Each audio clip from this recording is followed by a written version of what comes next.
Baik, bismillahirrahmanirrahim. Assalamualaikum warahmatullahi wabarakatuh. Perkenalkan, nama saya adalah Ahmad Tauwakar.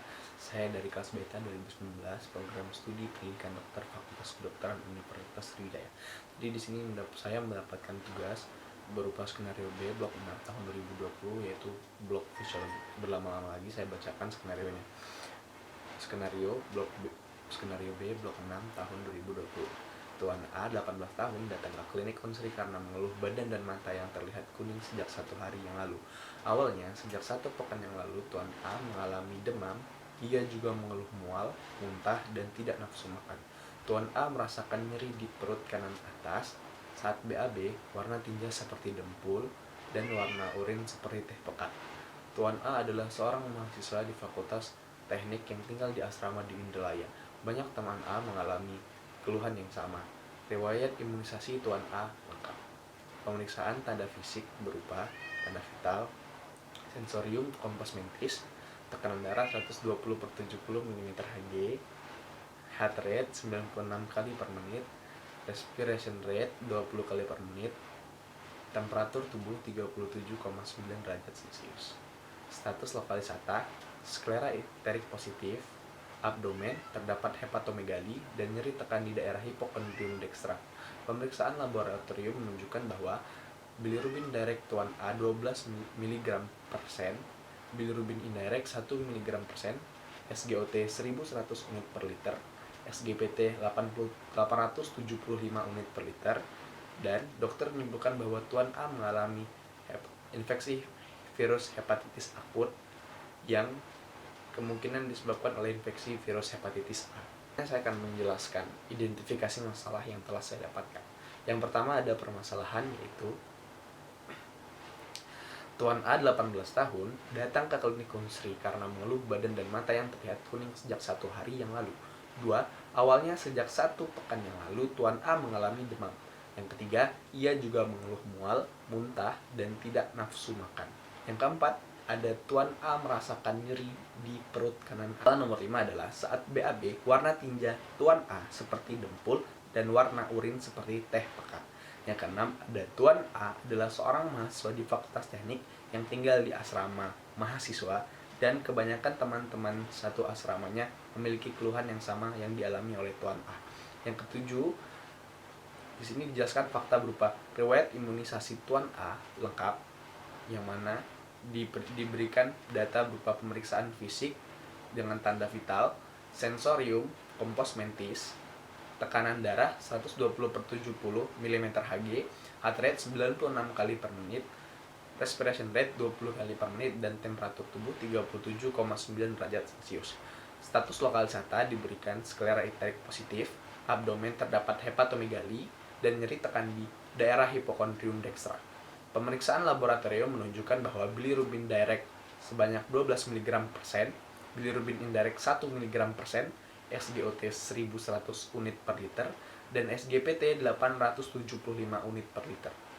Dokter menyimpulkan bahwa ini adalah permasalahan terakhir, nomor 8.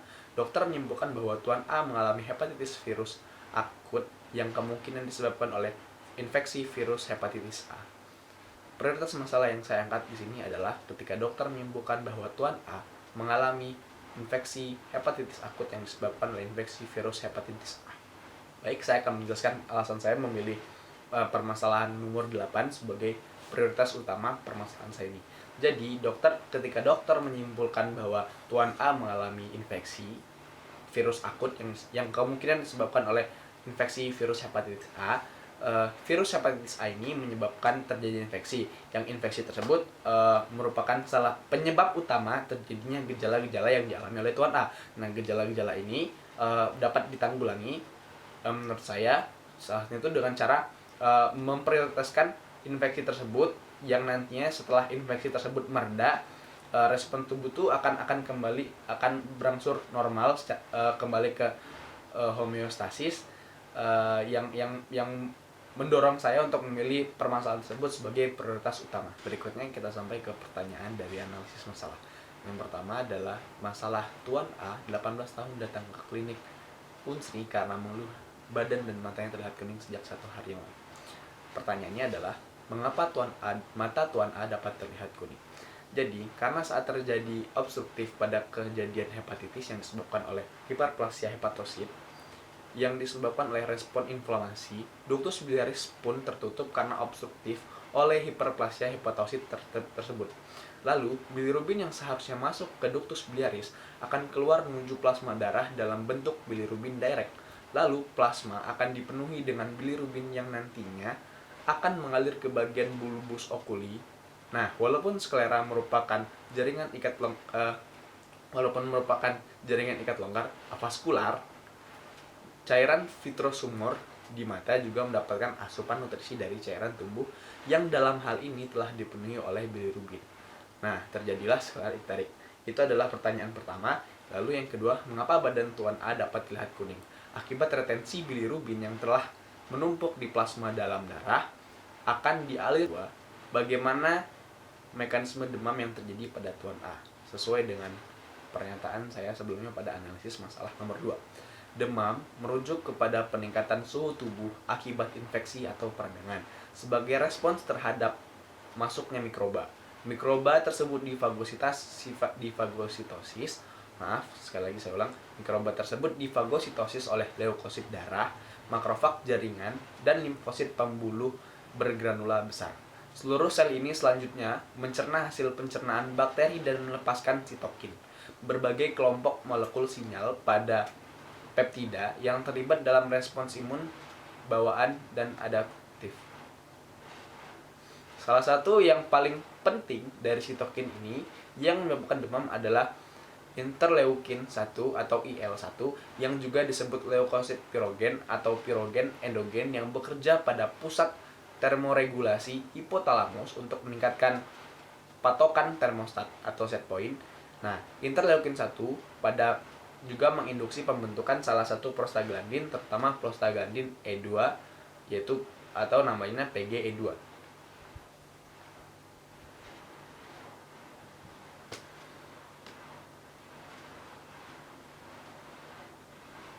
Nah, pada gambar ini dijelaskan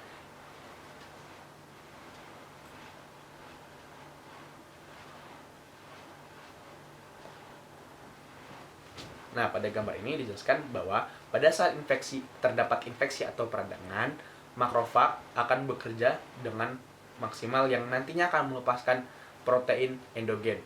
Nah, protein endogen itu merangsang terjadinya peningkatan prostaglandin yang nantinya di hipotalamus memberikan rangsangan berupa penaikan titik patokan hipotalamus yang nantinya menginisiasi respons dingin. Nah, inisiasi respons dingin itu menyebabkan terjadinya peningkatan produksi panas dan penurunan pengeluaran panas. Nah, yang akhirnya akan menyebabkan kenaikan suhu tubuh ke titik patokan. Berikutnya adalah bagaimana hubungan hepatitis A dengan demam. Protein MHC1 memicu datangnya CD8 plus T cell dan makrofag akibat masuknya HAV atau hepatitis A virus ke dalam sel hepatosit. Nah, CD8 plus T cell tadi dan makrofag akan membunuh dan memfagositosis HAV dan sel hepatosit bersamaan, yang itu disebut dengan cytotoxic killing.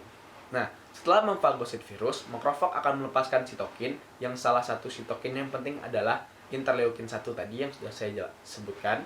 Nah, itu juga disebut dengan pirogen endogen. Pirogen endogen yang dilepas oleh makrofag ke dalam cairan tubuh dan mencapai hipotalamus. Saat mencapai hipotalamus, pirogen akan segera mengaktifkan proses yang menimbulkan demam. Berikutnya ada masalah ketiga, yaitu Tuan A juga mengalami mual, muntah, dan tidak nafsu makan. Bagaimana mekanisme mual? Nah, mekanisme mual ini dijelaskan dari obstruksi gastrointestinal. Ada dua teori yang saya dapatkan di sini. Pertama, pada saat terjadi obstruksi gastrointestinal karena empedu yang tidak bisa dilepaskan, yang merupakan empedu adalah salah satu faktor yang mampu membantu terjadinya pencernaan lemak di dalam lambung ketika terjadi obstruksi di hepar yang tidak bisa dilepaskan di bagian sphincter of Oddi. Nah, pada saat sphincter of Oddi tidak mampu mengeluarkan bile atau getah empedu ke dalam lambung, maka terjadilah penumpukan lemak di dalam lambung yang menyebabkan terjadinya refleks penuh di dalam perut yang nantinya akan dirangsang pada hipotalamus untuk memberikan respon mual. Nah, respon mual ini juga bisa bisa dis, respons mual itu kan bisa bisa disebabkan oleh obstruksi gastrointestinal. Nah, obstruksi tersebut tuh bisa disebabkan faktor lain yang salahnya itu adalah kanker, konstruksi fibrotik akibat dari ulcerasi atau dari pelekatan peritoneum, terus ada spasme suatu segmen usus, lalu berikutnya ada paralisis suatu segmen usus. Berikutnya ada pertanyaan, bagaimana sih mekanisme muntah? Nah, mekanisme muntah itu diawali dengan terjadinya perjalanan sinyal sensoris yang mencetuskan muntah, terutama berasal dari faring, esofagus, lambung, dan bagian atas usus halus.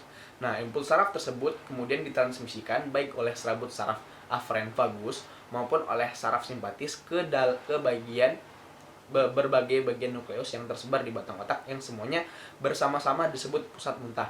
Nah, dari sini impuls-impuls motorik yang menyebabkan muntah sesungguhnya ditransmisikan dari pusat muntah melalui jalur saraf kranial ke-5, ke-7, ke-9, ke-10, dan ke-12 ke traktus gastrointestinal bagian atas. Nah, yang sudah perjalanan saraf tadi yang menurut dari saraf vagus dan simpatis ke traktus bagian bawah dan menuju melalui saraf spinal ke diafragma dan otot-otot abdomen. Pada tahap awal iritasi atau distensi berlebihan di gastrointestinal, antiperistaltik itu mulai terjadi. Nah, gerakan antiperistaltik inilah yang nantinya bakal menyebabkan muntah. Kan kita tahu gerakan peristaltik adalah gerakan mendorong ke bawah, sedangkan gerakan antiperistaltik adalah gerakan sebaliknya, yaitu gerakan mendorong keluar yang nantinya menyebabkan terjadinya aspirasi. Nah, sebagai tambahan, aksi muntah itu berasal dari suatu kerja meras otot-otot abdomen yang berkaitan dengan kontraksi dinding lambung dan pembukaan sphincter esofagus, sehingga isi lambung tadi dapat dikeluarkan, yang nantinya akan menyebabkan aspirasi. Nah, selain juga dirangsang oleh kerangsangan iritasi dalam traktus gastrointestinal, muntah juga dapat disebabkan oleh impuls saraf yang timbul pada daerah otak, yang tadi sudah saya jelaskan. Berikutnya ada pertanyaan, bagaimana seseorang mendapat kehilangan nafsu makan? Nah, apabila terjadi muntah, maka mulut akan terasa pahit dan asam dikarenakan bahan-bahan refluksat yang di lambung dikeluarkan. Nah, oleh karena itu, seorang akan tidak nafsu untuk makan apabila terjadi mual dan muntah. Kehilangan nafsu makan juga dapat dikarenakan hilangnya rasa menghidu. Seperti yang kita sudah ketahui, salah satu faktor yang menyebabkan kenaikan nafsu makan adalah penciuman. Nah, ketika terjadinya aspirasi, salah satu hal yang terganggu juga ini adalah sistem penghidu, di mana sistem penghidu itu tidak dapat bekerja dengan maksimal. Nyeri pada perut ke atas. Nah, nyeri pada suatu reaksi peradangan tampaknya ditimbulkan dalam berbagai cara. Nah, salah satu perubahan pH lokal atau konsentrasi lokal ion-ion tertentu dapat merangsang ujung-ujung saraf. Hal yang sama juga dapat menyebabkan pelepasan zat-zat kimia tertentu seperti histamin atau zat-zat kimia bioaktif lain yang dapat merangsang saraf. Nah, selain itu juga terjadi pembengkakan jaringan yang meradang yang menyebabkan peningkatan tekanan lokal yang tidak dilakukan lagi dapat menimbulkan nyeri. Pada kasus ini, nyeri itu disebabkan oleh inflamasi hepatosit akibat hepatitis A. Nah, bagaimana hubungan hepatitis A dengan nyeri perut ke atas? Peradangan hati yang berulang atau berkepanjangan yang tadi sudah disebutkan ada sitotoxic killing tadi. Peradangan ini tuh biasanya berkaitan dengan alkoholisme kronik yang dapat menyebabkan sirosis atau keadaan ketika hepatosit yang rusak diganti secara permanen oleh jaringan ikat atau jaringan parut. Nah, jaringan hati memiliki kemampuan untuk melakukan regenerasi dengan cepat secara normal. Nah, jika sebagian jaringan hati rusak, jaringan yang hilang dan dapat diganti dengan meningkatkan laju pembelahan sel. Nah, namun seberapa cepat sih hepatosit dapat diganti? Itu tentunya memiliki batas waktu. Nah, selain hepatosit, sejumlah kecil fibroblast atau sel jaringan ikat juga tersebar di antara lempeng-lempeng hati dan membentuk rangka penunjang bagi hati. Nah, pajanan koronik atau kuat terhadap toksin seperti alkohol mengganggu pergantian sel hati sehingga fibroblast yang lebih kuat mengambil alih dan berkembang berlebihan. Jadi di sini disebutkan bahwa salah satu hubungan antara hepatitis A dan nyeri perut ke atas adalah ketika terjadinya cytotoxic killing itu, sebagian besar hepatosit yang kehilangan fungsinya itu digantikan oleh hepatosit yang masih sehat. Nah, semakin semakin sering bekerja hepatosit tersebut terjadi hiperplasia, yang bukan hepatomegali. Nah, hepatomegali tadi nantinya tuh menekan ke bagian yang tidak seharusnya. kan di bagian hipokondrium dextra. Nah, di bagian hipokondrium dextra tuh dia tuh bakalan menekan keluar yang menyebabkan terjadinya rangsangan nyeri pada hipokondrium dextra. Berikutnya ada permasalahan nomor 5, yaitu saat BAB warna tinja seperti dempul, yaitu warna putih, dan warna urin seperti teh pekat. Bagaimana sih kondisi urin dan tinja yang normal? Nah, warna urin yang normal adalah antara putih jernih atau sampai kuning muda hingga kekuningan. Nah, warna itu disebabkan oleh zat warna urokrom yang merupakan hasil metabolisme endogen dan urobilin. Nah, beberapa perubahan warna dan penyebabnya yaitu ketika terjadi perubahan menjadi kuning coklat itu disebabkan oleh bilirubin urea, kalau merah hematuria, porfiria, zat pewarnaan makanan. Terus tuh ketika terjadi coklat hitam terjadi hemoglobin urea. Terus ketika terjadi itu coklat hitam tadi juga disebabkan bisa mioglobinuria dan alkaptonuria. Nah, ketika warna hijau itu disebabkan oleh kuman Pseudomonas aeruginosa. Nah, putih keruh seperti susu disebabkan oleh Puria berat. Nah, pada kasus ini Tuan A itu mengalami warna tinja yang putih dan warna urin yang pekat. Nah, warna tinja yang putih tadi disebabkan oleh tidak tersalurkannya bilirubin ke dalam traktus gastrointestinal yang menyebabkan tidak terjadinya kan salah satu faktor pembentuk warna pada tinja adalah bilirubin. Nah, ketika bilirubin tersebut tidak mampu masuk ke dalam sistem gastrointestinal, sistem tersebut mengeluarkan respons berupa perubahan warna tinja yang menjadi seperti dempul.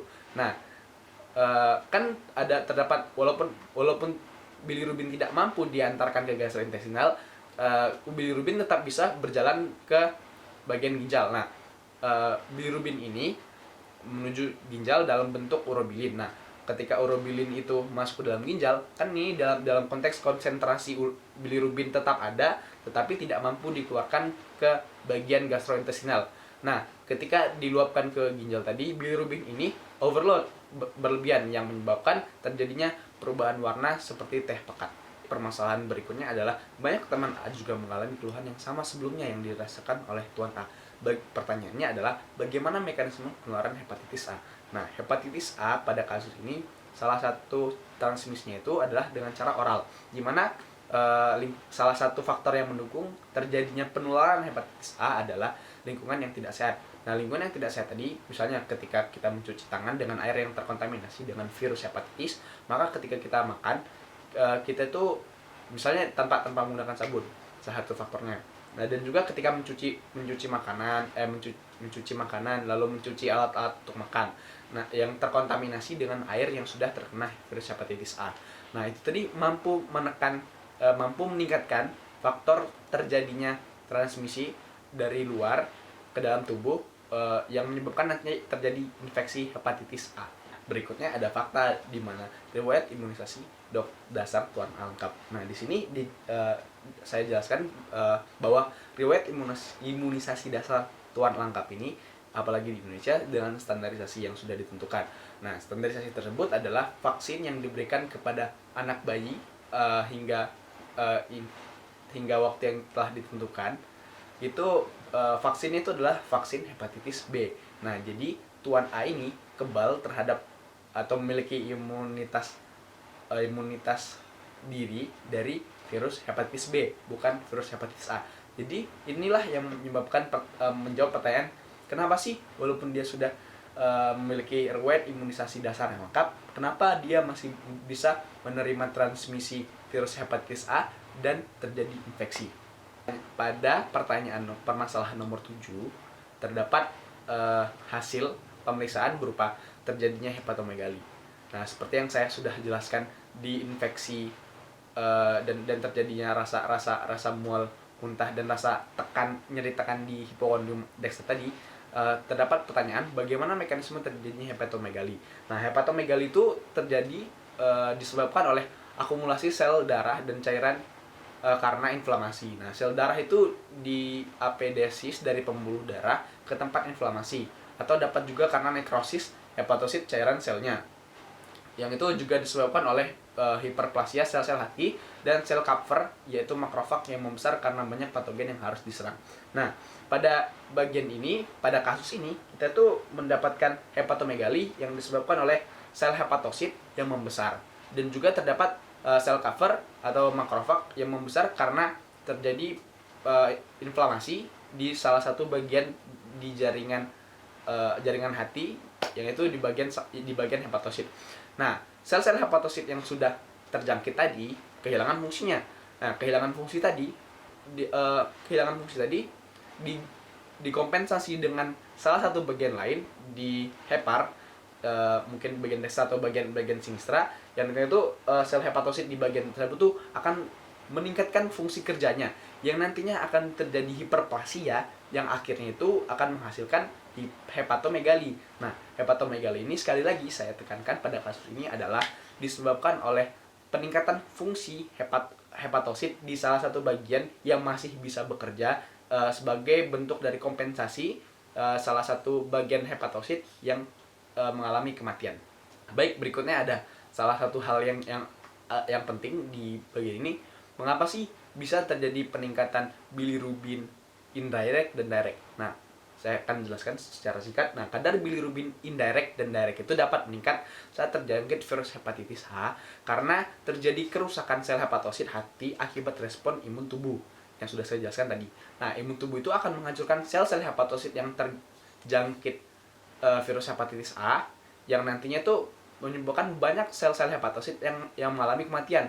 Nah, dikarenakan banyaknya sel hepatosit yang mati, maka sel-sel yang tidak terjangkit atau masih hidup itu akan bekerja lebih keras. Nah, sebagai bentuk kompensasi dari inflamasi tadi.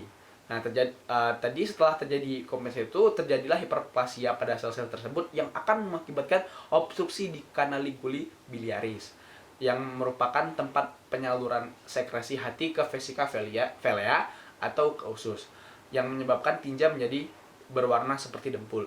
Nah, karena terjadi obstruksi tersebut, maka bilirubin direct tidak dapat disalurkan ke vesika velea yang merupakan kantung penyimpanan sekresi hati, dan terjadilah retensi pada bilirubin direct. Nah, retensi tersebut tuh dapat mengakibatkan kembalinya bilirubin direct ke dalam darah dan tidak disekresikan ke usus yang seharusnya secara fisiologis disalurkan ke dalam usus dan dibuang bersama tinja serta urin. Nah, kenaikan kadar bilirubin indirect itu disebabkan karena banyaknya sel hepatosit yang mati. Sel hepatosit itu berfungsi untuk merubah bilirubin indirect menjadi bilirubin direct dengan cara mengkonjugasikan bilirubin itu dengan beberapa zat seperti glukonorida, sulfat, dan zat-zat lain. Nah, dikarenakan banyaknya kematian sel-sel hepatosit tadi, terjadilah penurunan pengubahan bilirubin indirect di tubuh. Maka terjadilah peningkatan bilirubin indirect di tubuh pada orang yang mengalami kasus infeksi hepatitis A. Jadi, berikutnya dari plasma, sel darah merah yang rapuh tadi dibawa ke sistem retikuloendotelial yang nantinya hemoglobin tersebut dipecah menjadi heme. Nah, heme yang telah dipecah tadi diikat oleh hemeoksigenase yang nantinya dipecah yang jadinya terjadi oksidasi yang merubah heme menjadi biliverdin. Nah, biliverdin itu nanti berubah menjadi bilirubin bebas yang terikat di protein. Nah, nanti di dalam hati bilirubin bebas tadi tersalurkan menjadi bilirubin terkonjugasi yang nantinya itu dengan kerja bakteri dihasilkan urobilinogen dari bilirubin terkonjugasi. Nah, dari urobilinogen terbentuk sternobilinogen yang nantinya teroksidasi menjadi sternobilin. Nah, ini sternobilin tadi bakalan dibawa ke usus untuk nantinya mewarnai si tinja tadi. Nah, kan di hati tadi saya jelaskan ada bilirubin bebas. Nah, ketika bilirubin bebas di hati itu diubah menjadi bilirubin terkonjugasi, lalu terjadi pembentukan urobilinogen yang didorong dengan kerja bakteri. Nah, urobilinogen nanti dari hati akan dibawa ke ginjal. Nah, setelah dibawa ke ginjal, urobilinogen itu nanti akan teroksidasi yang nantinya akan berubah menjadi urobilin. Nah, urobilin nanti itu bakalan mempengaruhi warna urin. Permasalahan berikutnya adalah dokter menyebutkan bahwa Tuan A mengalami hepatitis virus akut yang kemudian disebabkan oleh infeksi virus hepatitis A. Nah, berapa sih masa inkubasi virus hepatitis A dalam tubuh manusia? Nah, masa inkubasi virus hepatitis A dalam tubuh manusia itu rata-rata 30 hari. Cuma secara grafik dihitung masa inkubasinya itu adalah 15 sampai 50 hari. Bagaimana respon imun terhadap hepatitis A yang dalam ini infeksi akut? Nah, virus hepatitis A menempel pada sitoplasma sel hepatosit, yaitu RNA.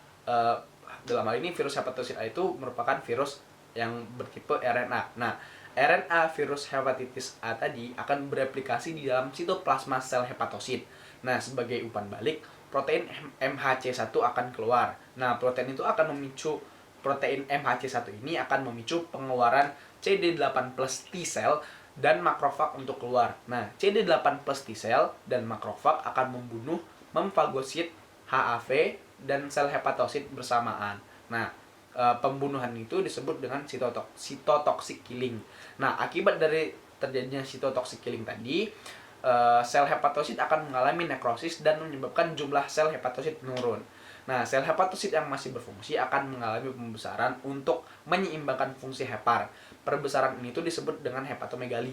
Nah, sel hepatosit yang rusak akan mengalami regenerasi selama 8-12 minggu. Selain itu, antibodi yang berupa IgM, imunoglobulin monoklonal, yaitu merupakan anti HAV, dan antibodi IgG, yaitu antibodi IgG anti HAV juga akan muncul sebagai respon imun. Nah, antibodi IgM tadi muncul pada saat HAV masuk ke dalam sel hepatosit. Nah, dia tuh sudah ada sejak 5-10 hari sebelum timbul gejala. Antibodi ini bertahan selama 3-6 bulan, dan pada proses penyembuhan antibodi IgG dan anti HAV akan muncul. Nah, antibodi ini akan menjadi imun spesifik, yaitu imun selamanya bagi tubuh ketika nanti terdapat virus tadi berusaha masuk lagi ke dalam tubuh. Nah, antibodi IgG anti HAV tadi itu bakalan muncul sebagai antibodi spesifik yang bakalan menangkal terjadinya infeksi yang disebabkan oleh virus HAV tadi. Baik, berikutnya saya akan menjelaskan kerangka konsep di kasus ini. Nah, yang pertama itu Tuan A itu mengalami infeksi hepatitis virus akut yang disebabkan oleh hepatitis virus A. Kemudian dia itu menyebabkan terjadinya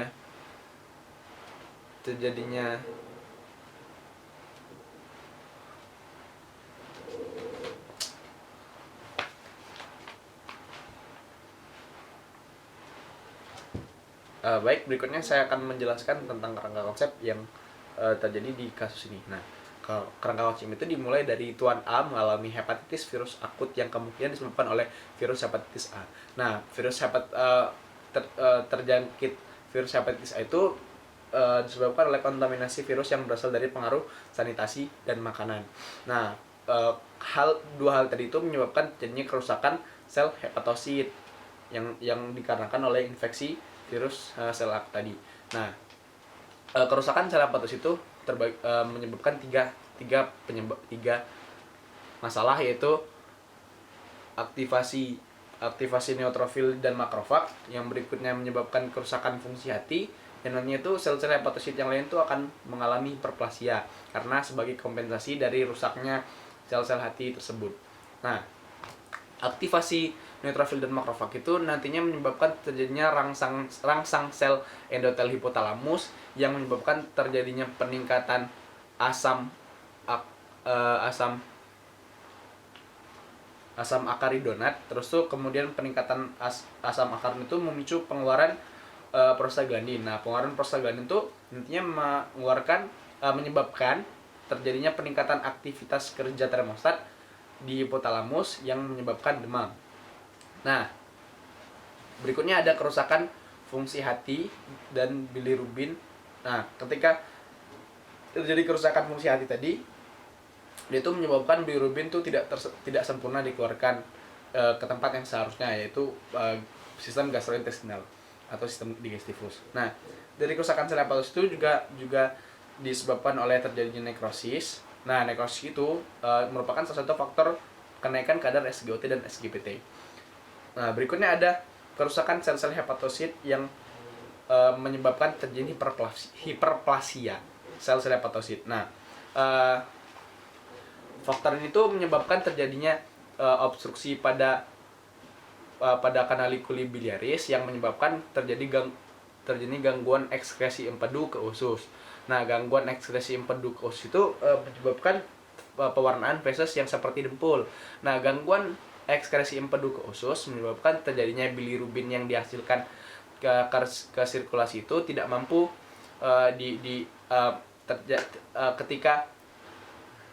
ketika ekskresinya tidak maksimal, maka terjadi penumpukan kadar bilirubin di sirkulasi darah. Nah, peningkatan kadar bilirubin di dalam sirkulasi darah itu menyebabkan pada akhirnya terjadi sklera ekterik dan ekterus pada kulit.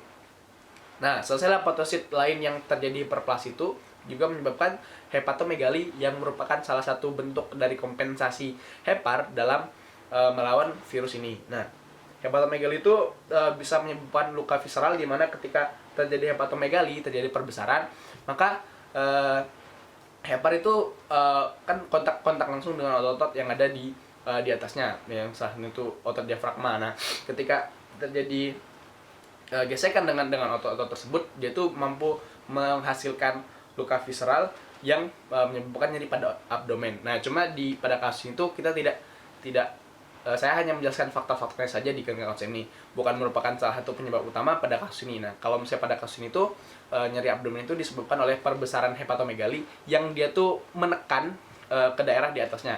Nah, kemudian hepatomegali itu juga menyebabkan terjadinya pendesakan lambung, HCl meningkat, yang menyebabkan HCl meningkat, terjadi respon mual dan muntah.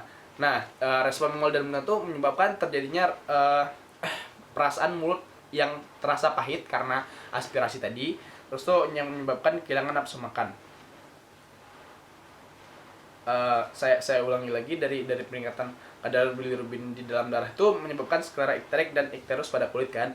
Nah, setelah peningkatan kadar bilirubin di dalam darah itu, dia juga bisa menyebabkan terjadinya peningkatan garam empedu di dalam darah yang disekresikan oleh ginjal. Nah, warna urin dia tuh menyebabkan warna urin seperti teh pekat. Nah, saya jelaskan tambah lagi secara singkat.